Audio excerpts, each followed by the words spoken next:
Welcome to the Daily Exchange. I'm here with Trader Cobb, the man himself, and you know what? We've got Sendy on the line right now. Guys, we're going to have a big show today. We're going to talk about the top 5 coins. We're going to interview George, the man himself, dialing in direct with beer in hand to explain us what Sendy's all about and how it's going to overtake MailChimp with email marketing in the blockchain. See you guys right after this. The Daily Exchange!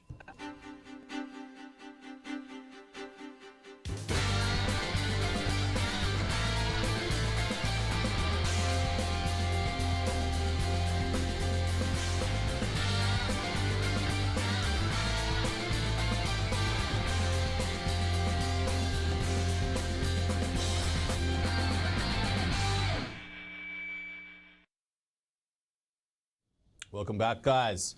Going to give you a quick price update because there is a bit of movement right now in Bitcoin.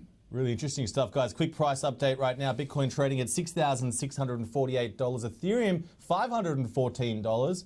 EOS at $10.19. Ethereum Classic at $17.30. I've been literally pissing on this coin literally all week, and the thing's flying. Coinbase, Craig, it's a big impact. Yeah, so it seems. It's had a bit of follow through too. So the spike came up and then it's pulled back. It's bounced off the old resistance and it's moved on from there. So we'll see how we go. See how we go. Bitcoin Cash at $846. Litecoin under $100 at $94. BNB trading right up there at $16.72. We're talking about Binance Coin all week. Ripple at 52 cents and Tron 4.7 cents. It was in our previous show, What is Tron? We explained it. It's the new internet. It's the new blockchain of internet, Craig. It has been amazing. Wow. Oh, there we go. Guys, in news today, Goldman Sachs CEO has come out and said at the Economic Club of New York that it would be arrogant to dismiss cryptocurrency. In fact, before that, but he did say that it's not for me. I don't do it. I own no Bitcoin. Goldman Sachs, as far as I know, has no Bitcoin. But if it does work out, I could give you the historical path why that could have happened. I'm not in this school of saying because it's uncomfortable with me, because it's unfamiliar, this can't happen. That's too arrogant. That's pretty bullish news. Goldman Sachs has been obviously starting their own cryptocurrency trading desk with the most recent one hire. And I guess experts are expecting other banks to follow. What do you think about Goldman Sachs entering? It comes as no surprise. Last year when they were saying about how it was a fraud and all that rubbish, I mean, I've been in the institutional world, not inside of them, but I understand how they think, and it's very simple, especially for Goldman Sachs. Work out how to make money, and then every opinion changes in a second. It's that simple with them. It's about making money. They found a way that they think they can profit, so they'll do it. That's all it comes down to, is money. Goldman Sachs just want to make money, and they're very good at it. They're good at making money. They're worth like $86 billion, right? $86 billion. Jeez, that's incredible. A bit more than that now. Trading up or down based on that news. Guys, in second item of news today, ICO investing. We're not talking about ICO investing before we get straight to talking to George about Sendy. The thing about it is that ICO investing, I think, is changing right now. What I've noticed is that it's damn hard to get coins at pre-sale. Literally, it's, great coins are really hard to get an allocation, that is. There are pools. There are big funds, there are VCs that are getting these allocations, and it's all moved to that pre-sale, right? Market valuations are going dramatically up as well. And because of that, what I find really interesting, people are starting to complain. They can't get their money in. Yeah, we're definitely seeing a shift. Well, I think what I've noticed anyway is that a lot of the people I've been speaking to in traditional business, people that have got real money, hundreds of thousands, millions to put into these projects, what they're actually doing is they're starting to nestle up nice and close to the project. So you've got a lot of projects that have got young people involved in them. They're looking for a chairman, they're looking for directors, they're looking for that older brain, even if it's more for the credibility of the sale. They're looking for that, and you're seeing a lot of these people coming in and going, well, hang on, if I can get seed capital, a couple of $100K in here, then I'm really minimising my risk significantly. So smart money's coming into these places in a way that it's not flooding into the market, it's flooding over the market. So you're getting in before it actually gets to market. So the landscape will continue to change. That's just the way it works. I think we're seeing there's obviously there's definitely a trend now to going from ICOs to actually buying on a secondary market or after it's listed on an exchange, which is really interesting. And I do think that trend might continue. There are a lot of really good projects out there. I think like Crowd Machine is trading now. It was trading underneath like its ICO, and then it traded back over its ICO. By the way, guys, this is not financial advice. This has nothing to do with anything to do with finance, money. Cryptocurrency is not something you want to be putting your money towards at this current juncture. Based on any of our ideas right now, this is just purely our opinions. Just getting that well and truly clear and upfront. George, you haven't got any opinions about cryptocurrency right now, do you? None at all.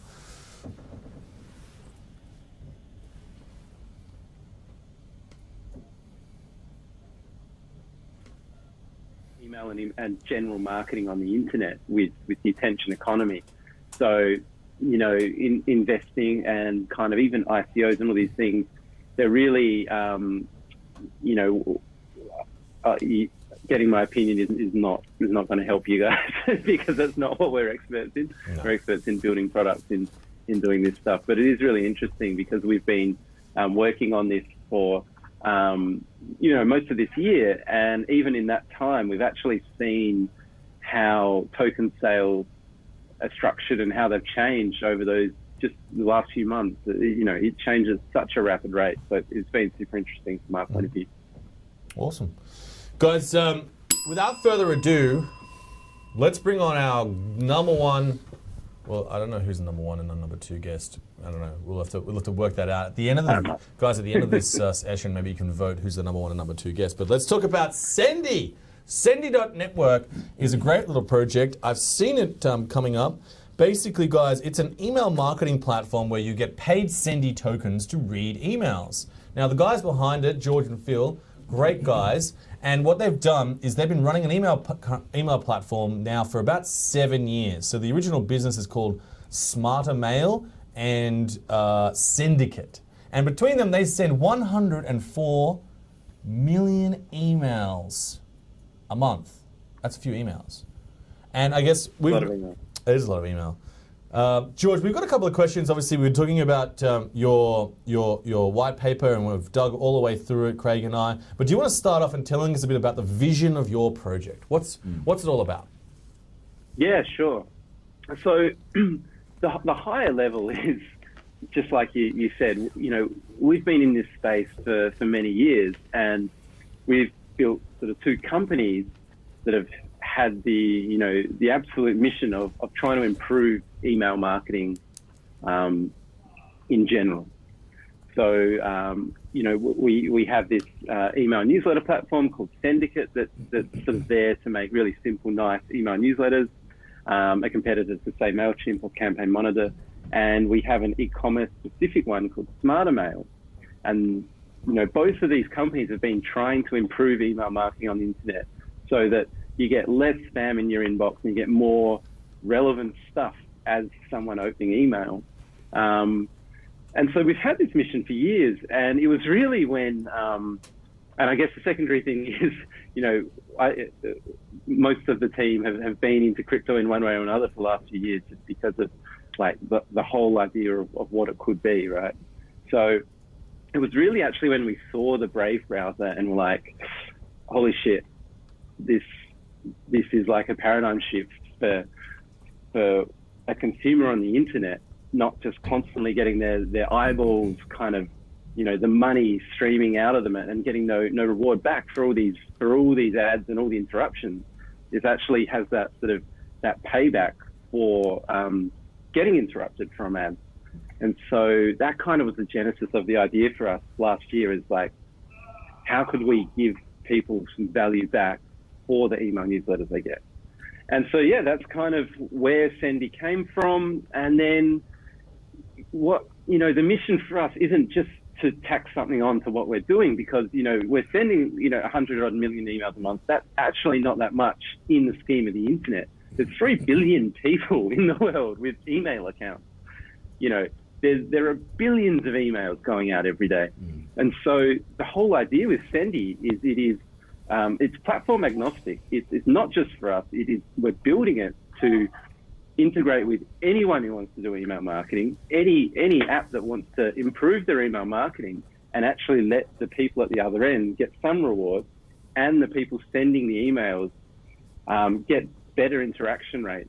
Because the other big thing that we've seen over the last 7 years is that there's been an explosion in the amount of spam and irrelevant email that's going out. 59% of emails now spam, which is insane, right? And that's actually meant that in general, people aren't opening emails as much. It's that, on average around the world, it's around 20%. So 80% of the emails that people are sending just never get opened. And so just trying to move that dial a little bit, if you're a marketer, has a really big impact on your business as well. So that's kind of why this is this beautiful kind of virtuous circle of better open rates for marketers, and also people at the other end getting some real reward for getting all these email newsletters that they've signed up for.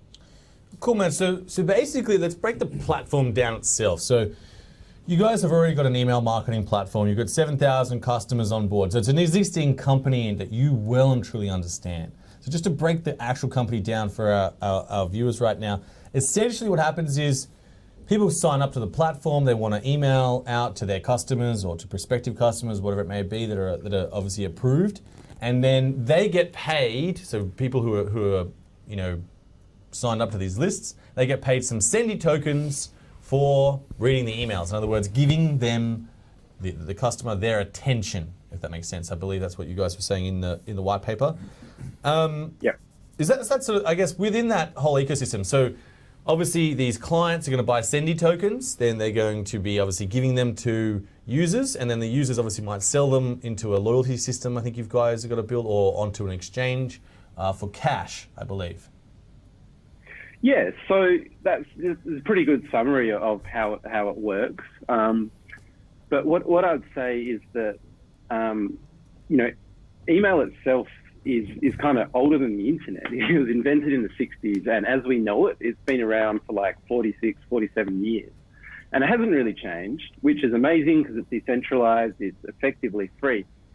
But it hasn't changed, which is crazy. And so there's been a lot of people try to change or improve email with different things. This incentive idea actually was launched to some fanfare in the 90s, but it was a great idea, but it fell down because the internet didn't have the ability to sort of handle micropayments at the time. And so that's where the beauty of tokens appearing in the last few years has meant that we can finally also handle that last little bit of micropayment.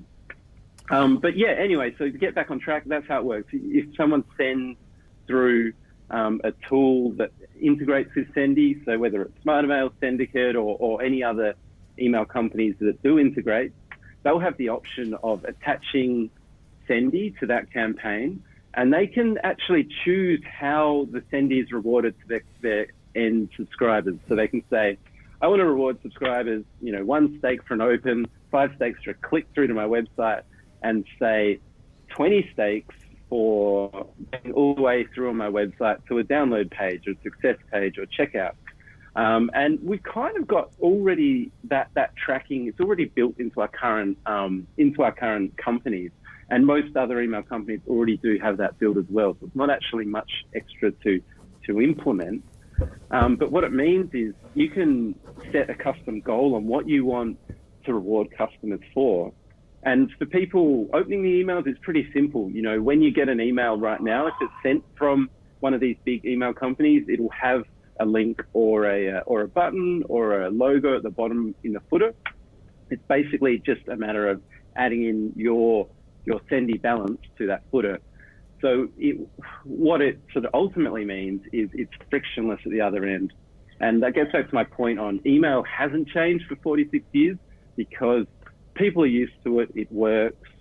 Anything that adds friction to try and change behavior on such an established communication platform, it just has failed, always failed. So that's Gotcha. why we're so focused on a smooth UX that doesn't have any friction attached to it. So, Trader, tell me, you currently are having some challenges with marketing because of all this Twitter and stuff and shutting down. Yeah. And MailChimp won't even let us send emails, right? No, I'm stuffed. And you guys, so tradercobb.com is by the way, guys, check out the site. Craig does an incredible job. If you want to learn how to trade, check out tradercobb.com right now. Just jump on, check it out. It's an incredible place to learn, educate. The strategies are so, like, literally, I understand them, and I'm not a trader. Let's put it that way. So that's really cool. But just check it out. But you guys are having challenges, obviously, marketing that and sending out to your email database and those kind of things. So how, like, when you look at this platform, you look at Sendy, because we were talking about it before. How do you see that? Like, how do you see that potentially working? Oh, look, from my business point of view, it's more about I want to work. Like, I want to send email campaigns. I want more people to know about our service. So let's talk, yeah. Because MailChimp's blocked everything crypto. I can't advertise on Facebook. I can't advertise on Twitter. Google's shutting it down at the end of this month. I think it was the end of July. And AdWords costs a lot. There's a huge barrier for a business in crypto trying to get their name out there right now, and that's why communities are so important and so valuable. So that's why I'm flying all over the world, going to different shows, and just that's why I don't sleep. I'm nocturnal. I don't sleep. But it's a massive barrier because we just can't market. Now the thing is, I like this, like what you're saying about your, what was the first company called? SmartAmount. SmartAmount. And Syndicate. Yeah. That's a different thing. What I want to understand is this, from a business point of view, I look at this and I go, okay, well, they've got an email marketing business. That sounds great. It's doing very well. 104 emails a month, 104 million emails a month. Great. You want to get more traction. You want to get more clients. You want to get that to 200, 300, 400 billion, right? That's your objective for that particular business. Now this business, and I want you to explain this to me and also to the viewers, what's the play here? Because from my point of view, it seems like a good marketing ploy to go, well, let's get people to open more emails so we can get more clients for Syndicate. We can charge them more for that, and then more integrated into, they're willing to pay more. Is this just a Trojan horse to build that business? Are they linked, and how do you explain that? Yeah, no, it's a really good point, because this definitely helps Syndicate. This definitely helps SmartAmount, because the most important thing for an email marketing company is to try and help their customers get better interactions on email. So it's a tool, like if crypto didn't exist, we would still be trying to work out ways to improve the sort of the interactions.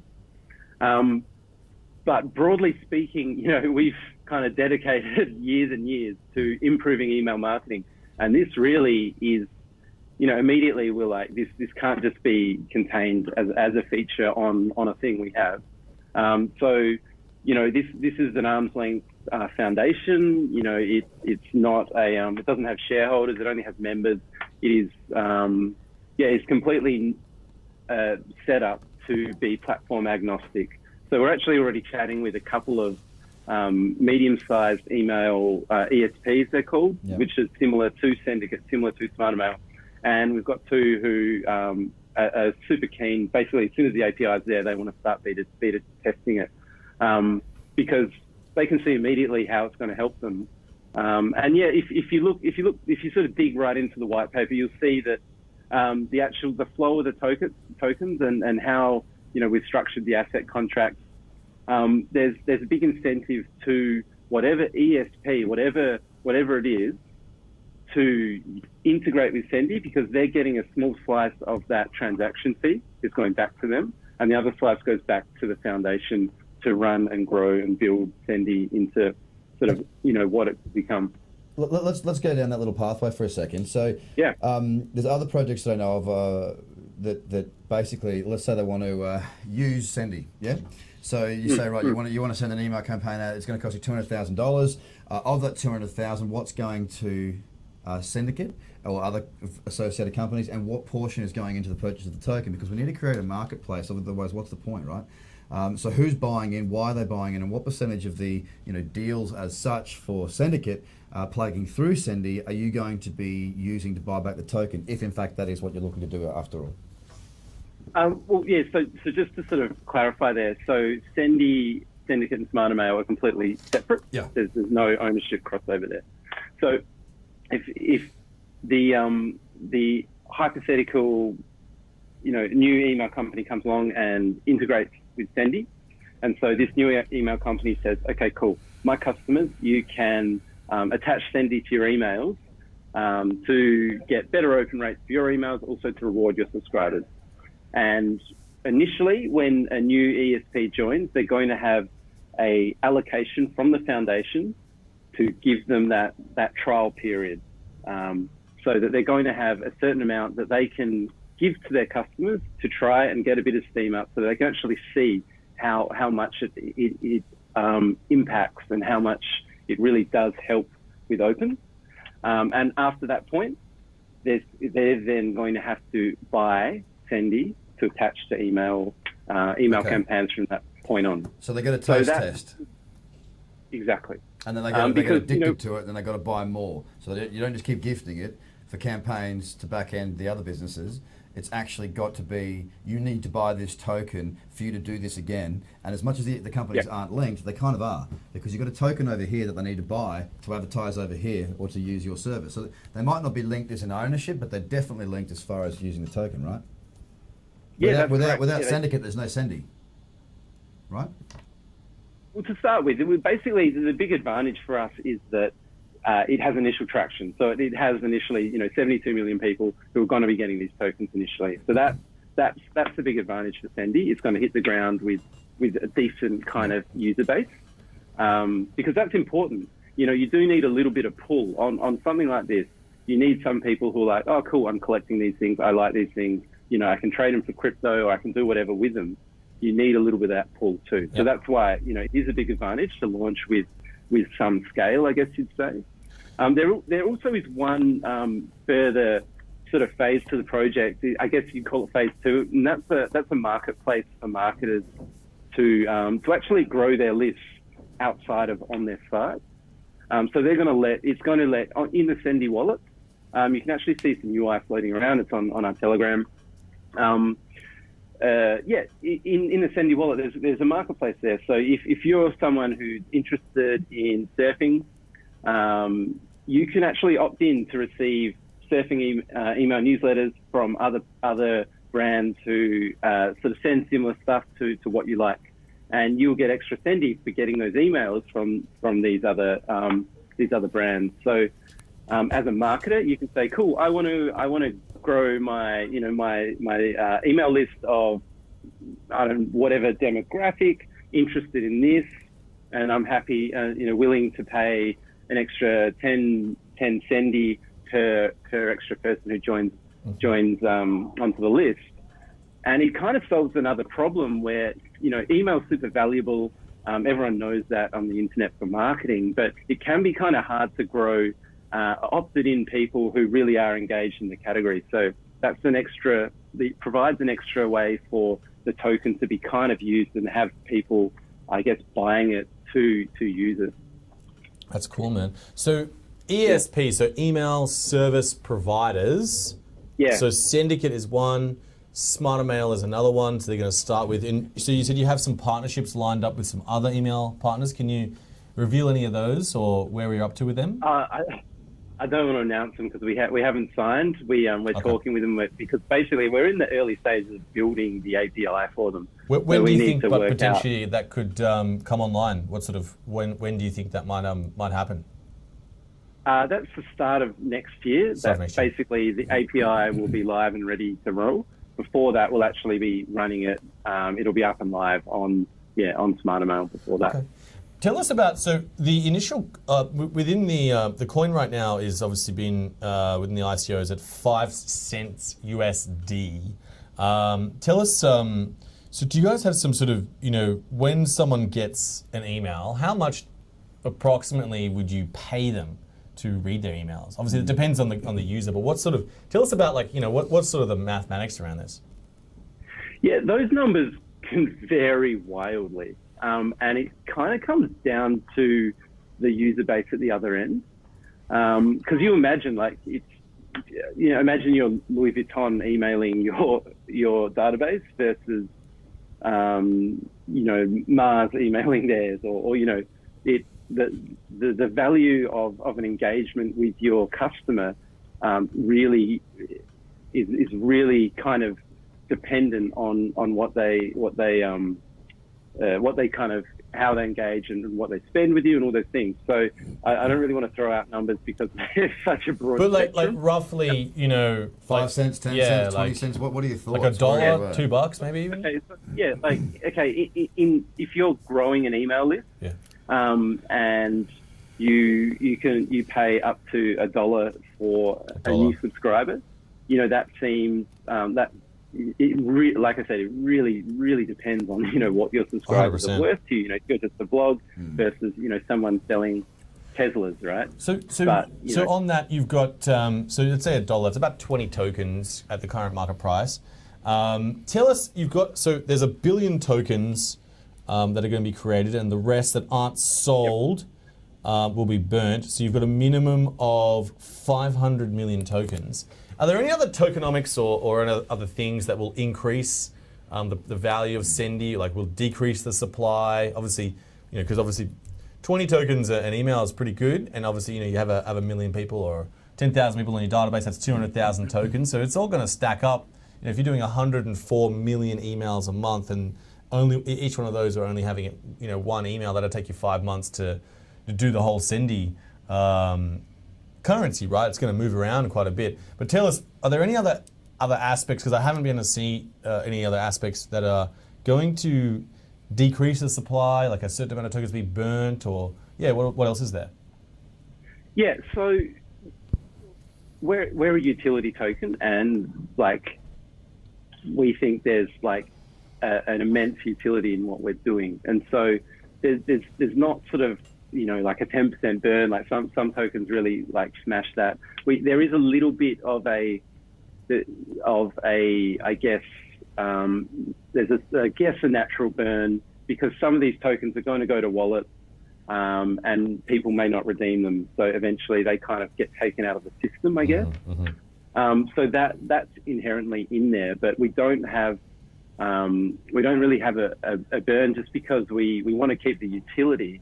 Like an example is, in the scheme of things, one of these bigger email companies we're talking to has almost 10 times the scale of all of us, of all of what we're doing combined, right? And this is not a big player.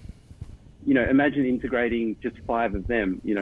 We haven't even gone out really talking to market yet because we're so early, but anyone in market who's presented with a solution that is easy to use and can really help their customers get better engagement is going to listen. Gotcha. So the sort of where the real kind of growth and spread will come is just bringing in a few more of these ESPs. It should get much bigger. So with tell us about the roadmap, because where are you guys at, and what stage you're up to? Well, I think I mentioned at the start, we're pretty product focused. So, we're a team of 13 and 9 developers in that team. So we have very much been just working on building out a closed beta. So we already have an API, like a closed API. We have sort of tokens flowing around. And our idea is to, run a token sale starting soon and finish that by October, and have something live in market within the next 2 months after that. So when are you thinking? So what sort of date are you thinking going live? Sorry, say it again. It's basically fourth quarter of this year. Fourth I don't want to put a date on it, but we're really aiming to be live with a product very soon after the whole sale finishes, because like I said, we're builders. We're building utility token. We want it there to be out there being used, and also it actually helps a lot to get some real evidence of how much it improves email marketing. But then when we go to next year, sort of that phase of bringing in other email companies. All good. Just wanted to finish lastly on terms of questions. You are just 2 last questions. One is you've got the ICO currently on right now. This is obviously not an endorsement to buy the Sendy ICO. This is only a discussion about the information, but it is a fact that you guys are doing an ICO right now. Do you want to give a quick, what it is currently closing, or it is, where are you guys up to with that? It's early, so the pre-sale forms, the whitelist forms are up on Sendy.network. So if you're a sophisticated investor, you're welcome to go and put your name down. The public token sale is not for a few more months, and it's funny, you know, you were talking about how the sort of the token sale roadmap has changed over the last few months, and it's certainly something we've noticed a lot is that a lot of people aren't doing public sales. You know, which is fine if it works for them, but for us, you know, we like the idea because at the end of the day, it's going to be people in the public opening emails, collecting these tokens, the ones who are going to be your supporters, and you know they're going to be the ones really sort of driving it. So we still want to run one, and yeah. Any countries that are restricted from investing with the ICO? Yeah, they're on the website, but yeah, China, US. There's a couple more. Basically, the ones where ICOs are banned. And lastly, do you have any, just want to talk through, because a lot of ICOs right now are planning on not issuing their tokens until just before they're about to list on the exchange due to all sorts of weird and wacky things that have been happening with the most recent ICOs. Do you guys have some plan or updates around, you know, a token generation event and or a exchange or listing? Yeah, obviously, getting listed on exchanges is vital. You know, it's so important for the people who've gone and supported you by buying tokens throughout the process. So we take that super seriously, and we've got a bunch of advisors already joined who really have a lot of experience and a lot of connections getting other projects on exchanges and doing all that work. So yeah, obviously that's you know super important, and we you know it's something we will do. The actual token generation event and then listing on exchanges, I don't really want to put dates and concrete things around that yet, just because it's a long way away. But like I said, you know, we understand how vital it is to have that liquidity to be on exchanges. So yeah, obviously we take it super seriously.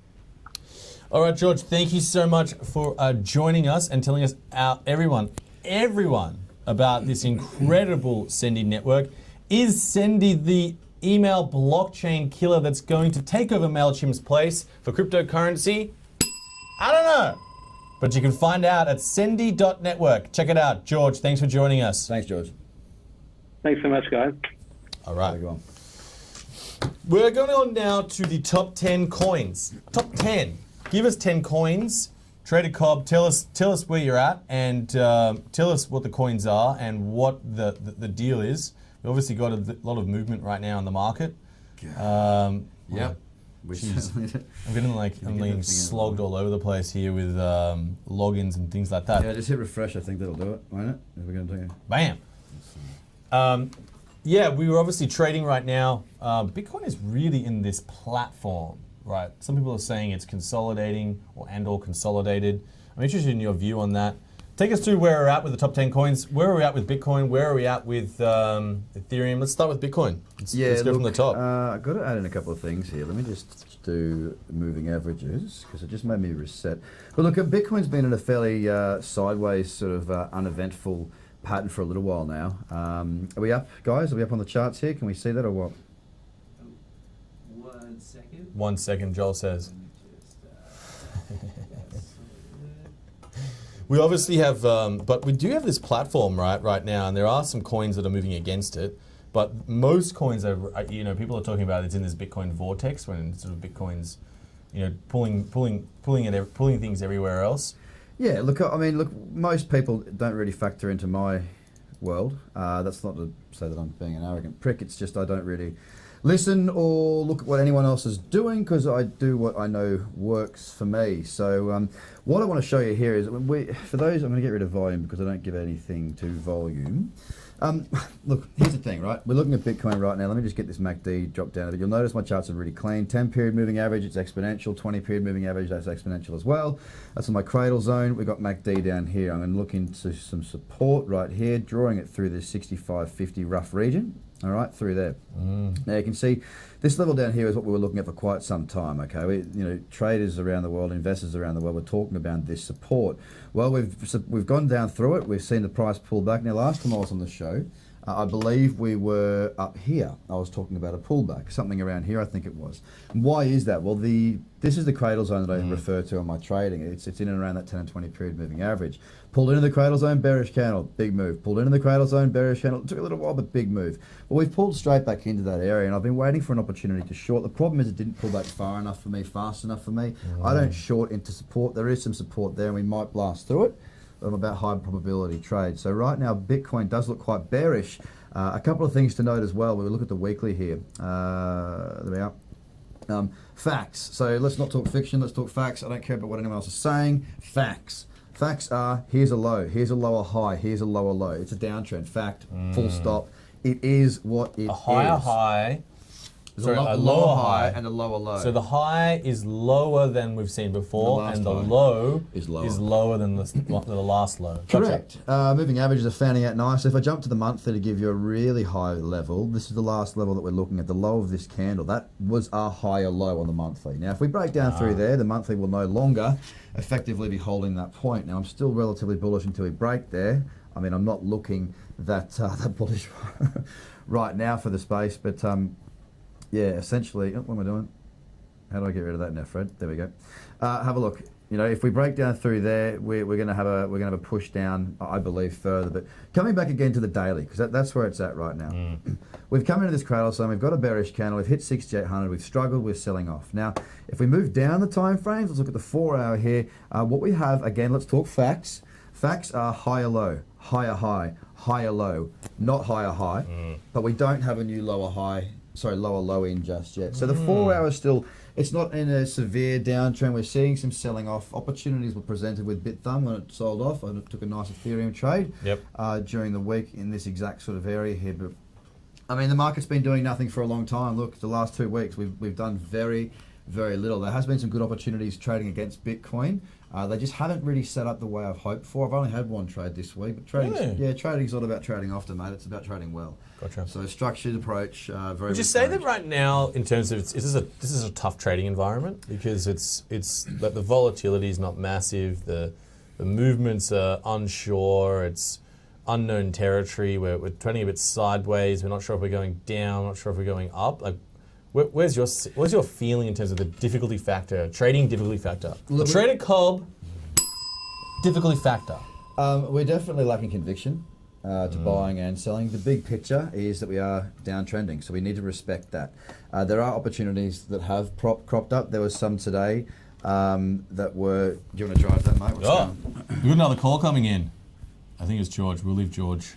Yeah. So basically, where are we going with that? I think we were just talking about like how hard it is right now. Yeah. So look, the fact is, we've. I mean, I'll go back to that 4 hour, and it will explain it perfectly. If I'm looking for clean, smooth, flowing trending charts, which is a good trend, higher highs, higher lows, lower lows, that gives me a market to be able to trade because my moving average is found out, my cradle zone opens up, and opportunities present themselves within those trends. Right, trading with a trend is far easier than trying to catch a falling knife or pick the sell bottom. the top. That's not what we want to be doing. So as you can see here. I mean, that doesn't open up a great deal of opportunity for Bitcoin throughout this most recent trend. Now, because the rest of the market does tend to follow Bitcoin very closely, Bitcoin moves, the rest of the market follows along. You'll actually see Bitcoin's moved, the rest of the market has followed along.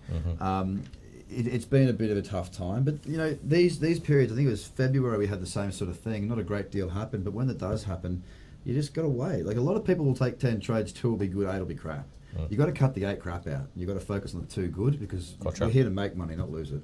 Tell us about Ethereum. So you've got Bitcoin. Ethereum has been trying to trade a little bit away from Bitcoin. Yeah, a little bit. Tell us about that. It bucked the trend this week. There's no doubt about it. I got a little trade on here. I scaled out 1 to 1. I've since been stopped out as we've been talking for the second portion, so that will be a break-even trade for me. But if we look at the daily, as Bitcoin was not doing a great deal and going relatively sideways, we did see Ethereum push up a little bit higher into that cradle zone. Now, a number of my clients and students today were saying, look, should we be shorting this here? But again, we've got to have a look back in, do your homework and find the support and resistance levels. We look back here, right? Resistance back here, some support through here, again support here. So I don't like the short ahead of support. Now it has been broken, but that would be a lovely place to see a bounce and potentially a higher low. Same could be said for Bitcoin when we look back at this region here. if we are going to see this trend turn, if we are going to see a higher low, that would be the sensible place to have that higher low bouncing off of this old support. So this is why I'm not shorting these apparent, like they might look like opportunities because there's a cradle zone, there's a cradle trade, but one of the rules is you need to have at least room for 1-to-1. So if I'm going to have a $100 stop, there's got to be $100 of reward. Feels like we're just going to trade sideways for a while. I don't do feelings. Yeah, Trader Cobb doesn't do feelings. No feelings, the tradercobb.com. All right, what else we got? Ethereum. Let's look at Ripple? Yeah, let's have a look at Ripple. Ripple's been pretty sideways again. I mean, not a great deal going on there. Very, very sideways looking market. We come to the 4-hour once again and we just see a very sloppy, messy looking market. I like to trade these markets where they trend. We just lost sight of that right now. If I jump across to Bitcoin Cash as well, since we're getting a roll on, if we have a look here on the daily, I mean, I'm still short Bitcoin Cash. I've been short since back here. It's a hedge for my portfolio, and we briefly touched on that. If we do see new lows come down, I'll bring my stop loss from here, which is essentially break even to down here. But for the time being, we're just grinding. Again, a sideways market. The market hasn't been moving a great deal. It has been moving down a bit, and everyone goes, is it going to fall apart? And then it comes back. It's been a very, very boring market. Litecoin's one of the ones I've liked for an opportunity short, and I'll show you why. I'm a very big believer in support and resistance. Different. Check this out. Support, support, support, clean breakdown, pull back in. Lower low there. Lower low, and if I throw in some Fibonacci just to blow your mind. Oh, we're going colours again? Craig, I love the colours. Funky rainbow. You know, if the 50% is in line with that 109 level. Now, I was hoping to get it pulled back up into there for a little cradle trade there, but I haven't had that. So now it's basically back to the drawing board on Litecoin and going to lower time frames, but we need to clear that range. Until we've got clear, decisive momentum to any direction, it's not a good place to be. There have been opportunities. There were some good consolidations this morning across many tokens, Neo not being one of them. Again, it's looking quite weak. It's pulled back in here, pulled back in very, very gently, not quite what was after. Cardano, though. Let's have a look at this on the 4-hour. I think this is one of the ones that, so there's a little bit of a level that was forming through there. It's almost like we're waiting for some Cardano news, like for them to do something, like because EOS has done something, Neo's kind of done its run, Tron's launched its mainnet, Icon's launched its mainnet as well now. It feels like Cardano's the one that's like just sleeping on the outside, like wanting to come in. They launched their testnet as well. It was just ridiculous. When Cardano last year, start of the year, was it? It just went berserk. Yeah. And for me, I like to invest in companies that actually this is me personally, not saying there's anything wrong with these products at all, but I'm a traditional investor. I need to know that the business has got legs. I need to understand that business, and that's how I invest my money, not trade. I'll trade anything. Well, there's rumors of a potential ICO on Cardano, which I don't understand because I haven't seen the actual network go live as such. I could be wrong. But it does seem like Cardano is one of those ones. You can read all about these coins and their current status on finder.com/cryptocurrency. Head to finder.com if you want to read about the current coins. And do follow the news as it is reported by our great team downstairs on level 3 at 99 York, punching out the news and talking it out. Craig, what's going on with Stellar? Same thing, mate. I mean, here's what we face as traders in this space, all right? Everything follows Bitcoin. So you've got to be careful, you've got to manage your risk, and you've got to make sure you strike when the time is right. Again, a very sideways market. Look, there's nothing bullish about this, let's be honest. It's bearish, bearish, bearish, bearish all the way home. It's just sitting there consolidating, and until we see these levels break, until we see some fresh lows, until we see some lower highs and lower lows for a downtrend, it's very much sit out, wait, and be patient. To tell you, on my podcast this week, a lot of the theme throughout that was, flexing your podcast. Sorry, flexing your podcast more. Flexing your patience muscle, because patience is something that I can't teach people that do my courses, but through the structured routine and the checklist process for the strategies, I hope that they can take that up, because doing nothing, it's one of the most important things.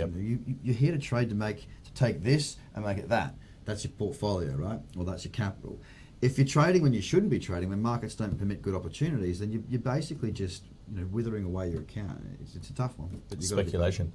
Have we got EOS there as well? I know that's yes. I know that's one of the top 5s these days. So yes, I didn't get time to get that up. We'll get that. I'll just go cracking. Now EOS has a nice support level, but it's broken and it's tested. So here's the thing, right? I'm looking for convergence on these breaks. Convergence is when the indicators are agreeing with I just used the MACD, when it's agreeing with, when it's agreeing with the price action. Now, if I draw into some support here, I've been watching this, but we just haven't got the level that we're after. Yeah. There's a test there and there's a test there, but we are convergent. As price has made a new lower low here, note that it hasn't done it on the MACD. So for me, EOS not so much for trading. If we look at it on the daily, it's been looking quite bearish this week, as in it's just sort of hovering flat, lower high, potential lower high. It looks like it could be set for a breakdown, but I don't make any speculative calls until I've got direction. And right now, we just don't have enough direction on that medium-term 4-hour time frame to have any conviction. So yes, the reason that the market's going sideways is sort of exacerbated by the fact that people like me, we're just going, well, there's nothing to do, so therefore we won't put volume in. Gotcha. Very cool. Well, I appreciate you taking us through the top 10 coins. Trader Cobb, bringing us the top 10 on the daily exchange. Now, guys, we have a very interesting coin to talk about. Trader, you were calling, I think I was stalking you the other day up Bondi Road. Yeah. And sending you messages, telling you about how wonderfully I loved what you were wearing. And lo and behold, you've been down to Melbourne. You've met some very interesting people, and you've got a coin in particular that you're looking at. Do you want to tell us about this coin? Yeah, the coin is CAN. I've got no affiliation. There's literally, like, I get nothing for this. This is just, I talked about Horizon State last time because I do like their project. I like their model. And this is one that I found when I was in Melbourne. I interviewed the guy. It'll be on the show, I think, next week. His name's Ola, and the coin is CAN, C-A-N, not Kenya.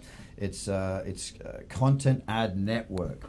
Now, I'm fascinated by businesses that have revenue, that turn a profit. And this business has all of that. They're in China. They basically, long story short, you can go and have a look at it, Content Ad Network, go and do your own research, as always, read up on the project.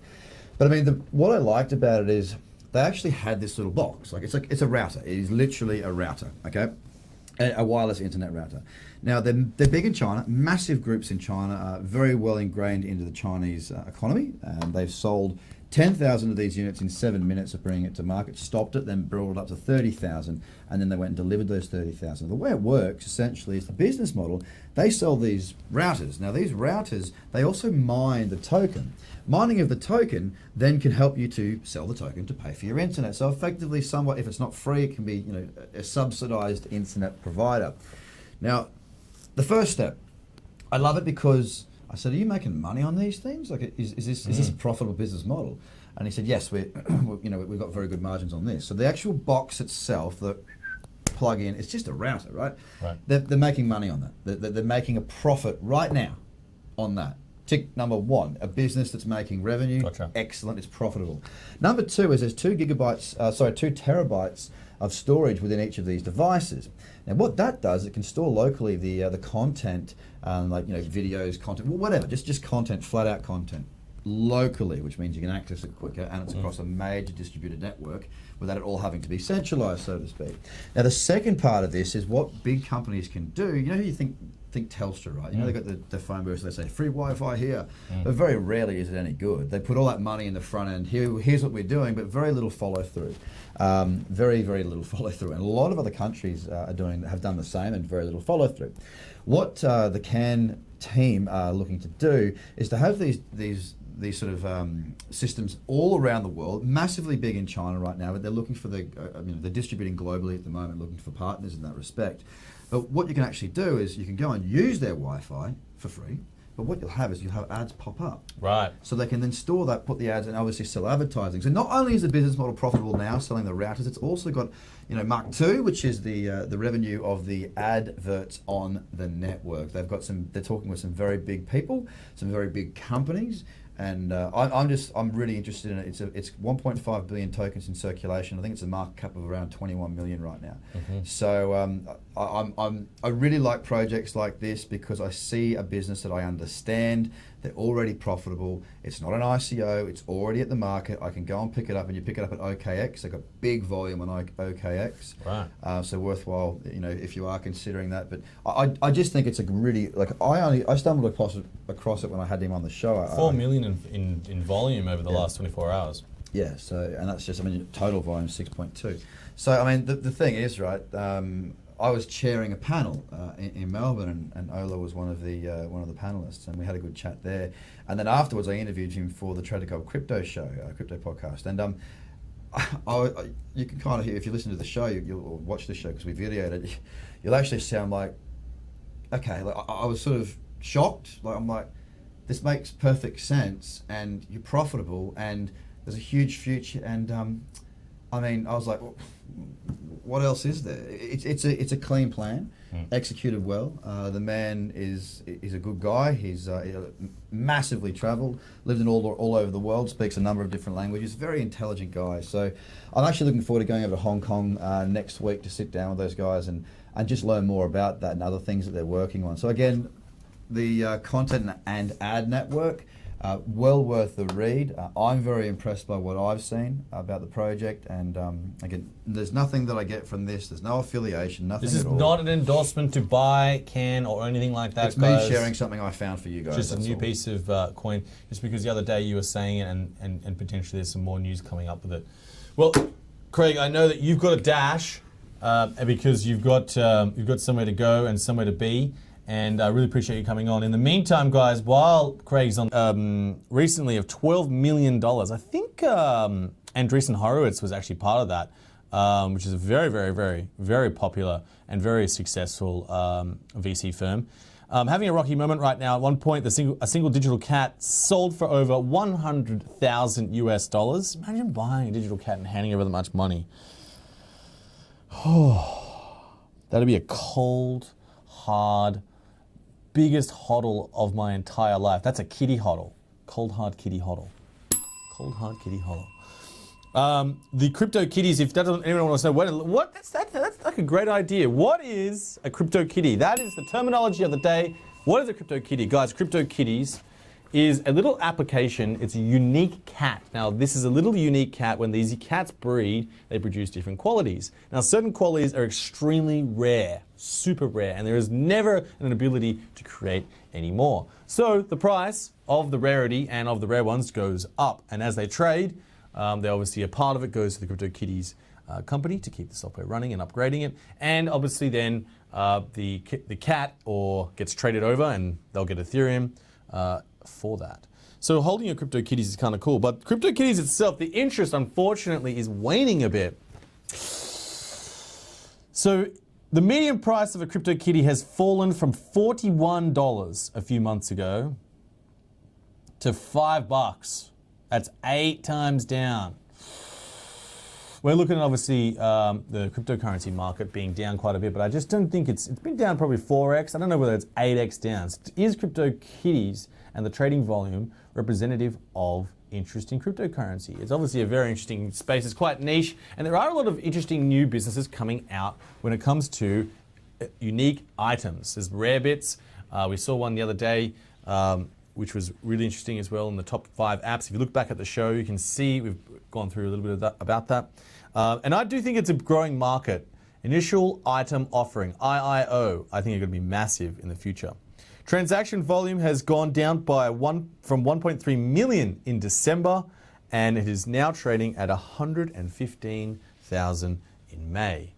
Poor little crypto kitties.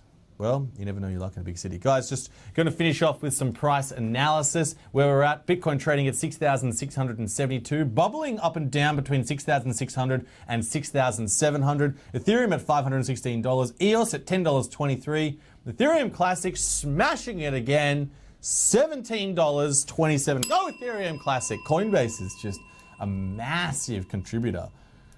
Still works. I wonder if Ripple actually went onto Coinbase. That'd be massive, wouldn't it? Bitcoin Cash at $852. Geez, Bitcoin Cash is down quite a bit. Litecoin under $100 at $94. Binance Coin at $16.79. Ripple at 52 cents. Tron at $4.7 cents. Sorry for getting all the Tron fans massively dialed up there. If anyone's got any questions they want to talk about, do dial in now. Neo trading down at $36.73. I know there's some interest right now I've been putting out there about Cardano. Now, if anyone from Cardano is out there and wants to talk and come on the show, do reach out and do have a chat with us, because I'd love to hear about where we're up to and the smart contracts that you guys are writing and what's going on there. The other thing, guys, Do subscribe to the channel. We are broadcasting each week, each day, and we are live here. There are lots of other great shows through Crypto Finder. Do log on to the site. Do subscribe. Enjoy. Guys, there is one last thing I want to say. It's been a very big week, and I wanted to thank everyone so much for joining us at the Daily Exchange. I really appreciate you guys listening in and giving us the questions. Lots of people coming and giving us feedback about it and how to improve it, which is really cool. All right, guys, that's the Daily Exchange, where we help you improve and change your life with cryptocurrency. We'll see you guys next week. Enjoy.